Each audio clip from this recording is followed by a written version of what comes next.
오늘 우리에게 주시는 하나님의 말씀은 열왕기상 12장 6절에서 9절, 구약 533쪽입니다.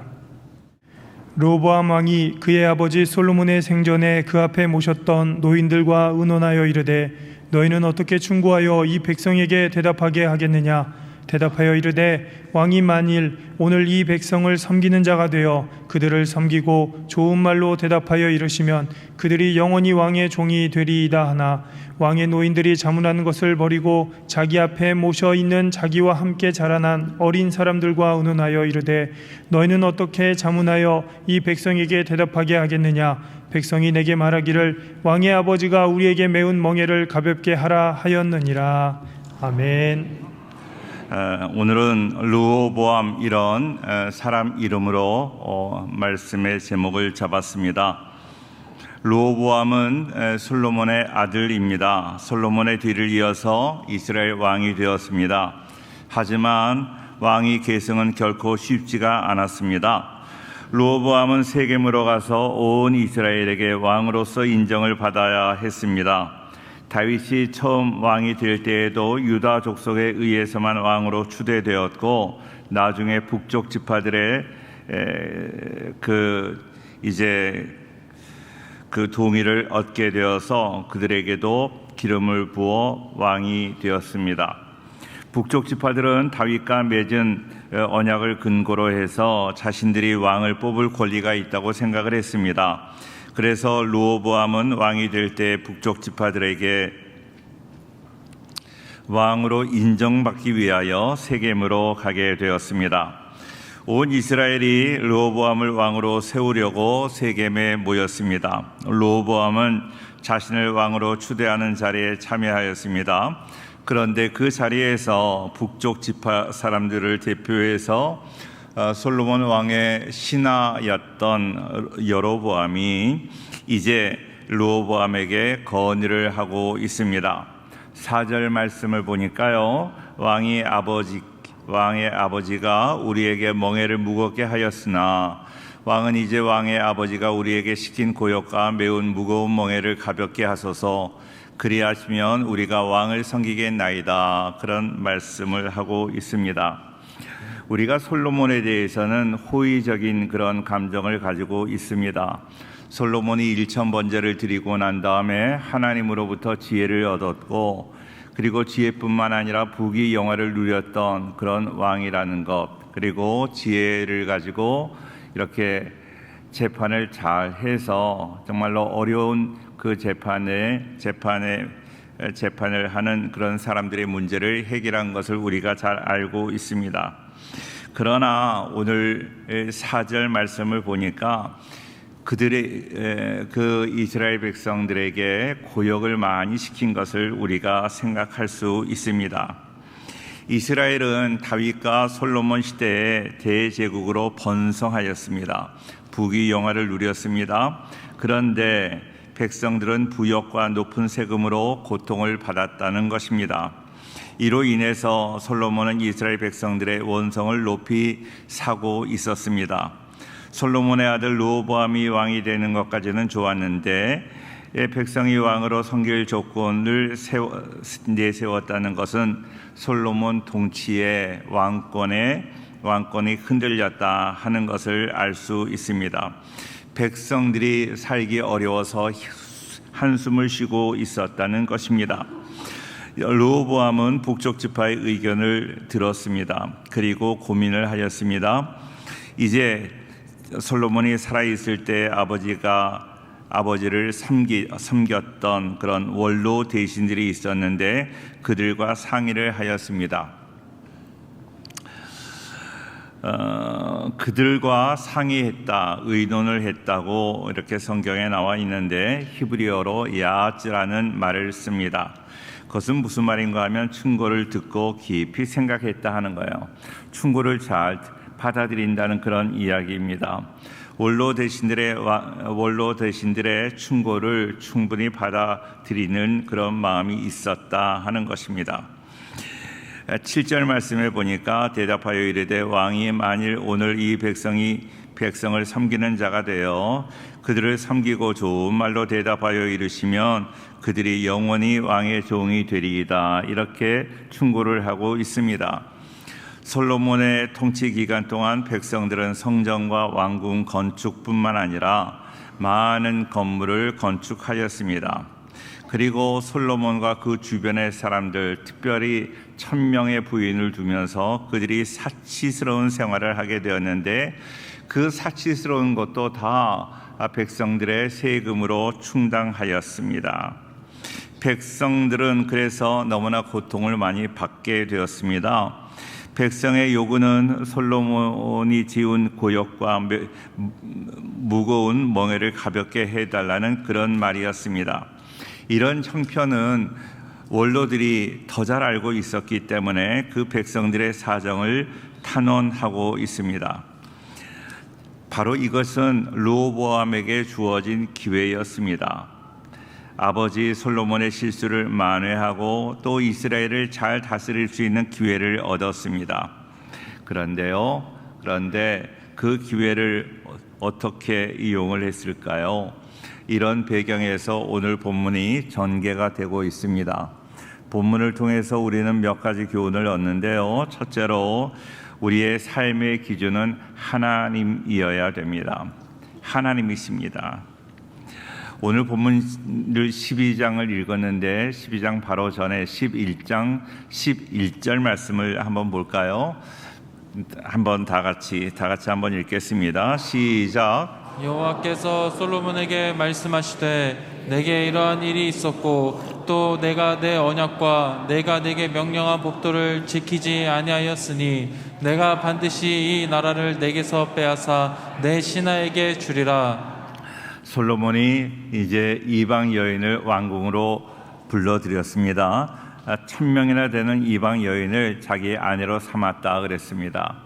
그런데 그 아내들이 이방 신상을 가지고 들어오고 그가 나이가 들어서 이제 그 마음이 하나님으로부터 돌아섰다, 그런 말씀을 하였습니다.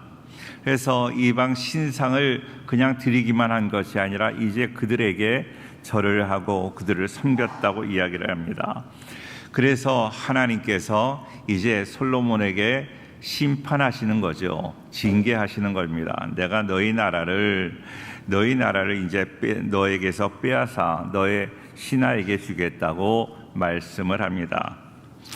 하나님의 심판을 말씀하십니다. 징계하십니다. 그럼에도 불구하고 하나님께서는요, 그의 아들 르호보암에게 한 번 더 기회를 주십니다. 어떤 기회를 주시나요? 회개하고 돌아올 수 있는 기회, 회개의 기회를 주십니다. 언제나 사람에게는 다 기회가 있어요. 나에게는 기회가 없다 하는 그런 말은 이치에 맞지 않습니다. 하나님은 누구에게나 공정하게 기회를 허락하십니다. 그래서 그렇게 심판을 받고 이제 하나님의 징계를 받는 가운데서도 솔로몬의 아들 르호보암에게 다시 기회를 주는 것입니다.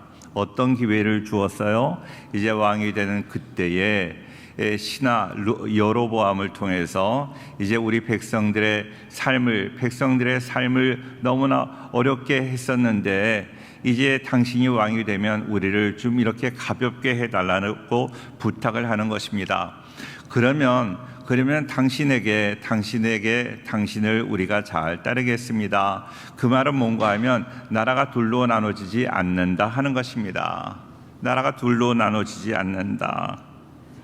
하나님께서 나라를 둘로 나누겠다고 그렇게 말씀하셨지만 이제 그 솔로몬의 아들 르호보암이 이전에 아버지가 하던 모습과는 달리 백성들에게 그 무거운 고역을 그렇게 담당시키지 않고 그들에게 그 고역을 좀 가볍게 하고 그들을 살기 편하게 하면 이제 나라가 갈라지지 않을 수 있는 기회가 되었다 하는 것입니다.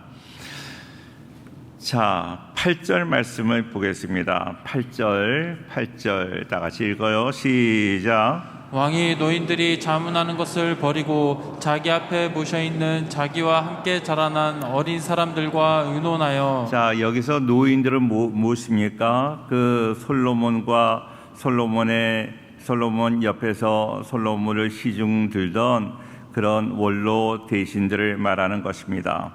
그런데 그 원로들이 백성들의 사정을 잘 알기 때문에 백성들의 사정을 탄원했다고 그렇게 말씀을 드렸는데, 노인들의 그 자문, 백성들의 사정을 탄원하는 그 말씀을 버렸다. 그것을 따르지 않았다는 것입니다. 백성들의 사정을 내가 볼 필요가 없다 하는 말입니다. 그리고 자기 앞에 모셔 있는 자기와 함께 자라는 어린 사람들과 의논했다고 이야기를 합니다. 여기 어린 사람이라고 말하는데, 그 어린 사람이라는 것은 옐레드라는 히브리어를 씁니다.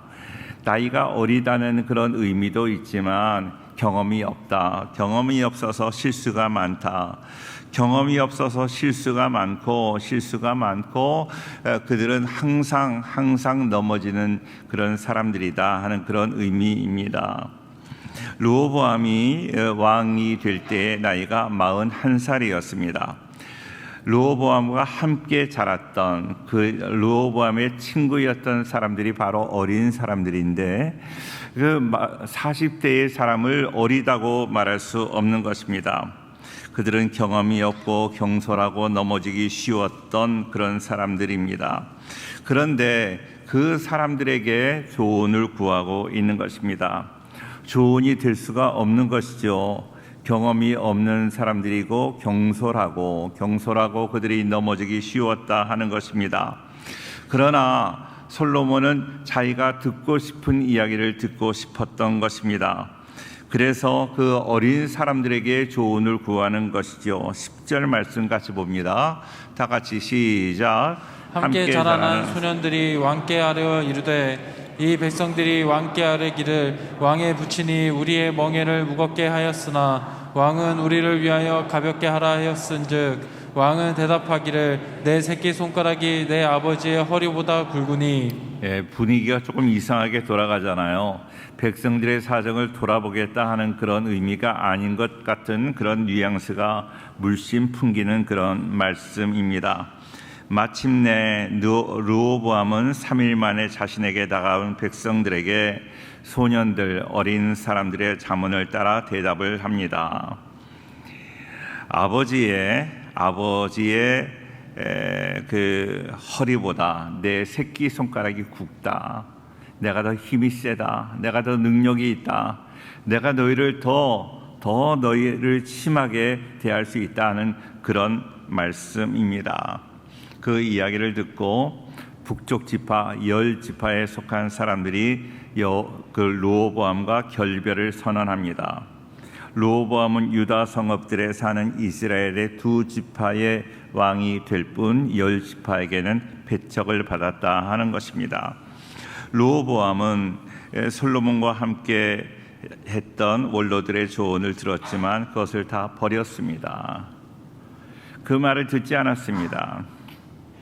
그리고 그 말을 듣지 않고 무시하고 이제 어린 사람들의 이야기를 들었습니다. 그래서 이렇게 이야기를 하지요. 11절 계속 볼게요. 계속 11절입니다. 시작. 내 아버지께서 너희에게 무거운 멍에를 먹게 하였으나 이제 나는 너희의 멍에를 더욱 무겁게 할지라. 내 아버지는 채찍으로 너희를 징계하였으나 나는 정갈 채찍으로 너희를 징계하리라 하소서.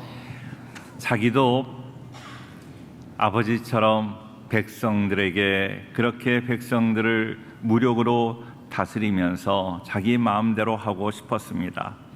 그런데 자기 마음대로 하고 싶었는데 그 어린 사람들, 자기의 친구들과 같은 그런 어린 사람들이 그렇게 치리하라고 이렇게 조언을 주었습니다.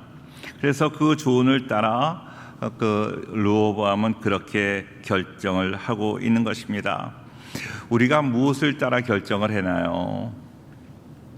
노인의 말을 따르는 것, 또 젊은 사람의 말을 따르는 것, 어떤 사람의 말을 따를 수도 있지만 적어도 우리 믿는 우리들은 하나님의 말씀을 따라야 된다는 것입니다. 하나님의 말씀만이 진리입니다. 하나님의 말씀만이 정당합니다.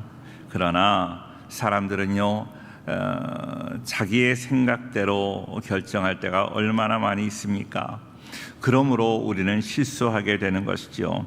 13절에 보니까 왕이 포악한 말로 백성에게 대답할세 노인의 자문을 버리고라는 말이 많이 나와요. 하나님께서 노인들을 통해서 우리에게 말씀을 주실 때가 있어요. 다른 사람들, 우리 주변에 있는 사람들의 이야기를 우리는 함부로 듣지 마세요. 함부로 듣지 마세요. 저도 이렇게 목회를 하면서 사역을 하면서 제가 무시당하는 것을 많이 경험을 합니다. 저도 목회를 꽤 했으니까요. 제가 눈치도 발달이 됐어요. 내가 이렇게 무시당한다 하는 걸 왜 모르겠어요? 알죠. 제가 무시당해도 그냥 대수롭지 않게 넘어가긴 하지만 정말로 견디기가 어렵습니다. 자, 보세요. 다윗이 이렇게 시므이가 자기를 저주할 때 시므이라는 사람이 다윗을 저주합니다. 다윗을 저주할 때 그 옆에 있었던 아비새라는 그 군대 장관이 저 개 같은 저 사람을 당장 죽이자고 그렇게 이야기를 합니다. 그때 다윗은 아비새에게 이야기를 합니다. 하나님께서 저 사람을 통해서 나에게 말씀하시는 것이다. 원수 같은 사람을 통해서 하나님이 말씀하실 때도 있어요. 원수의 이야기도 우리가 잘 귀담아 들을 필요가 있는 거예요. 우리가 함부로 사람을 무시하는 것, 그거는 불신앙입니다. 하나님을 믿는 사람은 어떤 사람도 무시해서는 안 돼요. 오늘 르호보암은 하나님을 믿지 않은 사람이에요. 하나님 믿는 사람들 주변에서 자랐을 거예요. 교육을 받았을 거예요. 교육은 받았지만 하나님을 믿지 않았기 때문에, 그 안에 하나님이 계시지 않았기 때문에 그는 포악하게 그 주변의 사람들을 무시하고, 자기들 마음에 안 드는 사람은 다 무시했어요. 무시하고 그 말을 듣지 않아요. 다른 사람을 무시하는데 하나님은 그를 무시하지 않을까요? 귀하게 여길까요? 르호보암은 그거를 몰랐어요. 르호보암이 백성이 섬기라는 원로 대신에 조언을 무시했던 것은 그대로 듣고 싶지 않았습니다. 하나님께서 그들을 통해서 말씀하셨을 수도 있었을 텐데 그 하나님의 음성도 듣기 싫었던 거예요. 자기 생각대로, 자기 생각을 동의하는 그 사람을 찾았던 거예요. 우리 성도님들, 이 세상을 살면서 정말로 내 마음에 안 드는 것이 얼마나 많아요. 내 마음에 드는 일만 있을 수 있나요? 그러나 내 마음에 드는 것이 문제가 아니라 언제나 하나님이 무엇이라고 말씀하시는가, 주변 사람들의 이야기도 경청할 필요가 있고, 무엇보다도 하나님 말씀에 근거해서 나의 삶을 살아가는 우리 복된 성도가 될 수 있기를 주의 이름으로 축원합니다. 두 번째로, 완고하면 안 됩니다. 다른 사람의 이야기는 내가 듣기 싫은 거예요. 마음이 굳은 거예요. 마음이 굳어 있는 것, 그것을 이전 성경, 개역 성경에는 강팍하다, 강팍이라는 말, 팍이 아니라 야를 써요. 그냥 강팍이 아니라 강팍이에요. 팍. 그래서 강팍이라는 말은 읽기가 어렵습니다.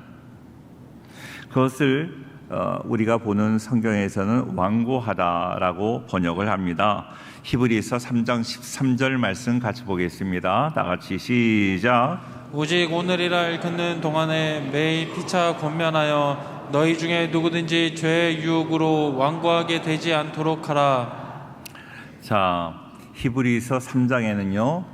한 장에 강팍하지 말라, 완고하지 말라는 말씀이 3번이나 나옵니다.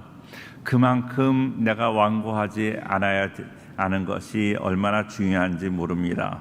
완고하다 하는 것은 마음이 굳어 있다는 거예요. 어떤 사람의 이야기도 듣지 않는 것입니다. 그러니까 변화될 수 없는 거예요. 우리가 변화된 것은 왜 변화됩니까? 우리 성도님들, 우리 교회에 오면요, 교회 형태를 많이 바꾸려는 그런 시도가 있었지만 이렇게 오랫동안 이런 형태의 교회 형태는 바뀌지 않았습니다. 왜요? 교회에 와서 하나님의 말씀을 듣기 때문이에요. 말씀을 듣겠습니다 하는 우리의 고백이 있는 것입니다. 나는 마음을 열었습니다. 이제 하나님 말씀을 듣겠습니다. 말씀대로 내가 고치겠습니다. 그러니까 내 마음이 열려 있는 거예요. 내 마음이 열려 있고 하나님의 말씀을 듣는 것입니다. 설득당하는 그것이 은혜입니다. 우리가 설교를 듣는다, 말씀을 듣는다, 하나님 말씀으로 내가 설득당하기를 원합니다. 하나님 말씀을 듣고 내가 말씀대로 살아가기를 원합니다 하는 마음인데, 그런 마음이 아니라 완고한 것은 듣지 않는 것입니다. 귀를 닫아 놓는 것입니다. 그게 강팍입니다. 기회를 하나님이 주셨습니다. 그런데 그 기회를 놓쳐버렸습니다. 지혜의 사람이라는 솔로몬이 하나님께서 직접 나타나셔서 하신 그 말씀을 듣지 않았습니다. 우리는 설득해야 되는 사명도 있고요, 설득당해야 되는 사명도 있어요. 하나님 말씀을 다른 사람에게 전할 때 설득 잘 하기가 어렵잖아요. 근데 하나님 말씀이 능력이 있어요. 복음은 모든 사람에게 구원을 주시는 하나님의 능력이 됩니다. 두나미스가 있다는 거예요. 말씀 자체가 능력이 있는 거예요. 그래서 우리가 말씀을 전할 때 하나님의 능력이 나타나게 될 줄로 믿습니다. 나는 말씀을 전함으로 하나님의 능력으로 다른 사람을 설득해야 되고, 나도 하나님의 말씀으로 설득당하여 하나님이 원하시는 모습으로 변화되어야 할 줄로 믿습니다. 그런데 솔로몬은 설득당하지 않았어요. 왜요? 아니, 성령이 역사하지 않으니까요. 내 마음이 굳어 있는데요, 내 마음이 닫혀 있는데요, 천사가 와서 이야기를 해도 듣지 않는 거예요. 솔로몬 그랬고 르호보암도 그랬습니다. 그래서 그들은 비참하게 된 것이죠. 에스겔 33장 11절 말씀 같이 한번 볼게요. 시작. 나는 악인이 죽는 것을 기뻐하지 아니하고 악인이 그의 길에서 돌이켜 떠나 사는 것을 기뻐하노라. 하나님은 우리에게 돌아오라 말씀하시잖아요. 악인이 죽는 것, 너 이러다 죽는다, 이렇게 말씀하셨다고 해서 우리를 죽이시는 게 하나님의 목적이 아니에요. 하나님은 돌아오기를 원하시는 거야. 하나님께 돌아오기를 원하는 거야.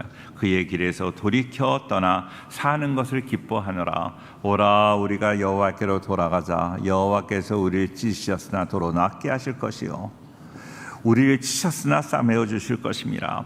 하나님의 원래 목적, 원래 의도는 우리를 살리시는 거예요. 우리 성도님들, 하나님의 말씀을 듣고 정말로 찔림이 있고 깨달음이 있다면 하나님께 어서 속히 돌아오는 것이 하나님께 기쁨을 드리는 일인 줄로 믿습니다. 할렐루야. 우리 성도님들, 하나님께 돌아와야 살게 되는 거예요.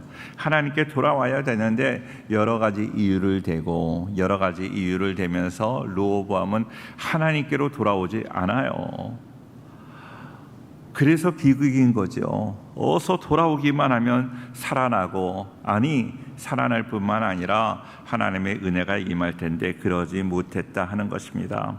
우리는 고집 부리는 것이 아니라 하나님 앞에 돌아옴으로 하나님의 그 은혜를 누릴 수 있기를 주의 이름으로 축원합니다. 할렐루야. 자, 세 번째로 교만하면 패망합니다. 우리가 너무나 잘 알잖아요. 교만은 패망의 선봉이요 거만한 마음은 넘어짐의 앞잡이니라. 너무나 빤한 이야기. 우리는 빤한 거, 정말로 당연한 거를 못할 때가 얼마나 많이 있는지 몰라요. 16절 말씀 볼게요. 16절 조금 긴데 같이 한번 더 보겠습니다. 시작. 온 이스라엘이 자기들의 말을 왕이 듣지 아니함을 보고 왕에게 대답하여 이르되 우리가 다윗과 무슨 관계가 있느냐? 이새의 아들에게서 받을 유산이 없도다. 이스라엘아 너희의 장막으로 돌아가라. 다윗이여 이제 너는 내 집으나 돌아보라 하고 이스라엘이 그 장막으로 돌아가니라. 온 이스라엘이라는 말은 북쪽 지파 사람들의 자기들의 이야기, 우리의 고역을 좀 무거웠던 것을 가볍게 해달라는 그 부탁을 듣지 아니함을 보고 이스라엘이 우리가 다윗을 그렇게 좋아하지만 다윗이 무엇이냐, 우리와 관계가 없다 하고 네 집이나 돌아보라 하고 이스라엘이 그 장막으로 돌아왔다 하는 거예요. 결별했다는 것이죠. 결별했다. 이 말씀을 보면서 저는 그런 생각을 했어요. 만약에 르호보암이 그 북쪽 지파의 사람들, 우리의 그 짐을 무겁게 했던 그 짐을 우리를 가볍게 해달라는 그 이야기를 듣고 우리 아버지가 그렇게 잘못했네요. 내가 대신해서 아버지의 잘못을 제가 다 용서를 구하겠습니다. 용서해 주십시오. 그리고 이제 제가 백성들을 잘 섬기겠습니다. 가볍게 짐을 무겁게 하지 않겠습니다. 최대한으로 우리 백성들이 편안하게 살도록 노력하겠습니다. 그렇게 대답을 했다면 어떻게 됐을까요? 어떻게 됐을까요? 모르시죠? 알면서도 대답 안 하시죠? 자, 보세요. 저는 나라가 갈라지지 않았을 거라고 생각해요. 하나님께서 내가 이 나라를 찢어버리겠다 말씀하셨지만 그것은 빨리 돌아오라는 하나님의 음성이셨어요. 그렇게 된다면 하나님이 말씀하셨지만 나라를 갈리지 않았어요. 자, 우리는 끝까지 고집 부리고 교만하다가 우리의 인생이 망하고 우리의 가정이 망할 때가 얼마나 많은지 몰라요. 제가 목회하면서 우리 여러 종류의 성도들을 보게 되는데요. 어느 성도님들이 많이 있는 거 하면 우리 성도님들 중에 어려운 일을 당하면 꼭 어디 그런 데를 어떻게 잘 아시더라고요. 어디 가서 그 예언 기도라는 걸 받아요. 목사님 어디 가서 예언 기도 받아보니까요, 제가 잘 된대요. 뭐 어떻게 한대요. 뭐 이런 얘기 하시는, 그냥 혼자 알고 계시지 않고 너무나 좋아서 저한테 꼭 이 얘기를 해요. 내가 예언 기도를 받았거든요. 그렇게 본인이 얘기하니까 제가 알지요. 자, 예언 기도를 받으세요. 자, 그런데 잘 기억하세요. 예언 기도를 받더라도 이거를 기억하셔야 돼요. 자, 예언 기도가 안 맞는 경우가 있어요. 제가 보기에는 많이 안 맞아요. 왜 안 맞는가? 자, 보세요. 성경에 보면 요나 선지자가 나오잖아요. 요나 선지자에게 하나님이 말씀하십니다. 너 니느웨 성에 가서 40일 후에 너희 성이 멸망한다고 말씀을 전해라. 그런데 그렇게 말씀을 전하기가 싫었어요.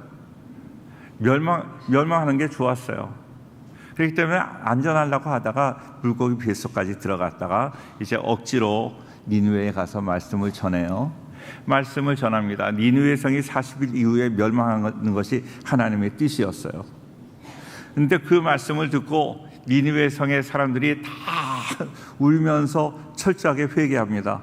회개하니까 하나님이 그 성을 멸망시키는 것이 아니라 구원을 하셨어요. 멸망시키지 않으셨어요. 멸망시키지 않은 것을 보고 또 요나가 불평을 합니다. 자, 보세요. 하나님이 원래 정하신 것 그대로 이루어지지 않았다는 거예요. 하나님의 뜻에는 두 가지가 있어요. 절대적인 뜻이 있고 상대적인 뜻이 있어요. 절대적인 하나님의 뜻, 절대 불변하는 것, 예수님께서 재림하십니다 하는 것이에요. 예수 믿는 사람만 구원을 받습니다. 이거는 변하지 않는 하나님의 뜻이에요. 그것은 분명히 이루어집니다. 그러나 변할 수 있는 하나님의 뜻이 있어요. 니느웨 성이 멸망한다. 회개하지 않으면 멸망한다. 그냥 멸망시키는 것이 아니라 회개하고 주님 앞에 돌아오면 그들이 구원을 얻는 거예요. 하나님의 복을 받는 거예요. 우리 성도님은 하나님을 잘 믿으면 하나님께서 복을 주신다 하는 것은 하나님의 뜻이에요. 하나님의 뜻. 그런데 그런 예언 기도를 받았어요. 잘 될 것입니다. 하나님 잘 믿으면 잘 될 것입니다. 근데 잘 믿으면이라는 그 조건절을 잊어버려요. 나 잘 된대. 내 마음대로 살아가는 거예요. 내 마음대로. 우리 성도님들이 저에게 기도 부탁할 때 제가 마음이 답답한 게 뭔가 하면 하나님 잘 믿어야 되는데 잘 믿는 거는 하지도 않고 잘 되게 해달라고만 기도해달라고 그러면 이 목사는 답답합니다. 잘 믿어야죠. 신실해야죠. 하나님 말씀대로 살아가야죠. 그래야 하나님의 은혜가 있는 거 아니겠어요? 내 마음대로 되는 것 아니라 하는 것이에요. 자기 마음대로 자기가 왕이니까 자기 마음대로 다 될 줄 알았어요. 그러지 않아요. 절대 그러지 않습니다. 하나님께서 이 나라를 찢어버리겠다, 남북으로 나누겠다 하는 결정을 하나님이 하셨다 할지라도 그가 철저하게 회개하고 우리 아버지가 이런 잘못을 했습니다. 나는 아버지의 길을 가지 않고 정말로 백성들을 잘 섬기겠습니다. 그렇게 말만 했다면, 하나님 뜻대로 나아갔다면 이스라엘의 역사는 완전히 달라졌을 거예요. 그것이 너무나 안타까운 거예요. 우리 성도님들도 마찬가지입니다. 내가 하나님 뜻대로 온전히 나아간다면 우리의 삶이 달라질 거예요. 우리 성도님들의 18번 주제가가 있어요. 마음은 원이로다 육신이 약하도다. 맨날 어렵다고만 해요. 어렵지 않은 게 없어요. 어렵지만 하나님 말씀대로 결단하면 하나님께서 우리의 인생을 새롭게 변화시켜 주실 줄로 믿습니다. 왜 어렵다고만 해요? 어렵지 않은 게 어디 있어요?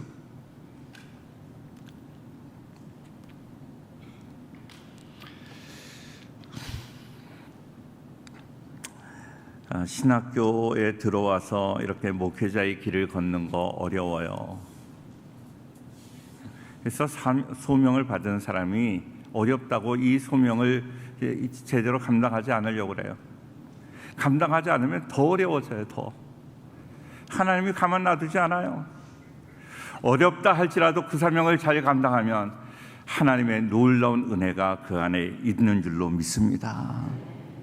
그거를 누리지 못하는 거예요. 우리 성도님들 어렵다고만 핑계대지 말고 어렵다 할지라도 결단하고 하나님 뜻대로 나아감으로 하나님의 그 상대적인 뜻이 바뀌어져서 내 인생이 변화되는 놀라운 은혜가 우리 모두에게 함께하기를 주의 이름으로 축원합니다. 기도하겠습니다.